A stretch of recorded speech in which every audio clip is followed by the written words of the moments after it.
My name is Angelina Lance, and today I will be rhetorically analyzing Padma Lakshmi's part in American Like Me. To begin, we must know a little bit about the author. Padma Lakshmi is an Indian American New York Times bestselling author, an activist, model, and television host. She is best known for hosting the cooking competition program called Top Chef on Bravo and has even become the executive producer. She is also well known for being the ambassador for immigration/women's reproductive health for the ACLU. Lakshmi has kept busy with her daughter Krishna, born in February 2010.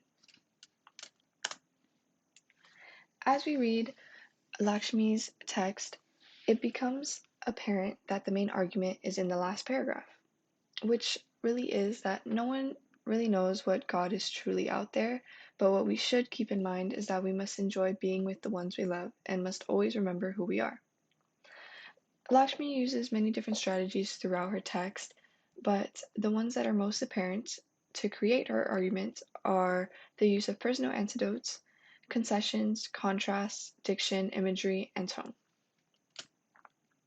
As we use past to rhetorically analyze this text, the purpose ties in with the main argument, how she explains her opinions that no one really knows what God is truly out there or what religion is quote unquote correct.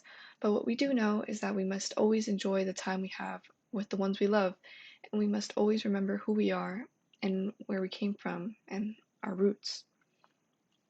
The audience is truly anybody who questions the truth behind religion or feels as though they want to be associated with something other than who they are, or they just don't want to connect with their roots anymore because of outside influences. The speaker would obviously be Padma Lakshmi, who feels as though she can speak on these issues because she has dealt with them since she was a little girl. The situation would be that she describes her early life, two traumatic experiences, and her life now to explain to always be grateful for the people you love and enjoy them, and no matter what, you'll find a way back to your roots. As we begin with paragraphs 1 and 2, Padma starts off with a concession and then goes on to explain why she has reached that concession throughout her lifetime. She gives the reader a personal anecdote from her early childhood to explain her first experiences with religion at her private school, which she was only in for the top-tier education. However, it led to her at a young age questioning what she believed in or what she should believe in, feeling as though she was isolated from her other peers because of her roots. She uses these devices to strengthen her ethos. By earning the trust of her audience, it increases the chances of them reading what she needs to say because she knows firsthand about the confusion many face between your roots and what is presented in front of you. As we continue into paragraph 2 through 5, Lakshmi uses contrast and juxtaposition between Catholicism and Hinduism, as well as biblical diction, to explain how she viewed these two religions as a child.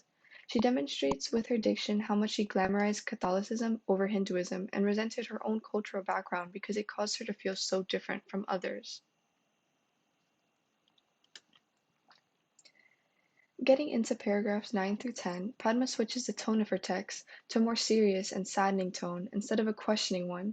She begins to write about another personal anecdote where she contracted a serious illness. She uses imagery to explain the gravity of her illness, demonstrating how rare it was and how much her family and her had to endure.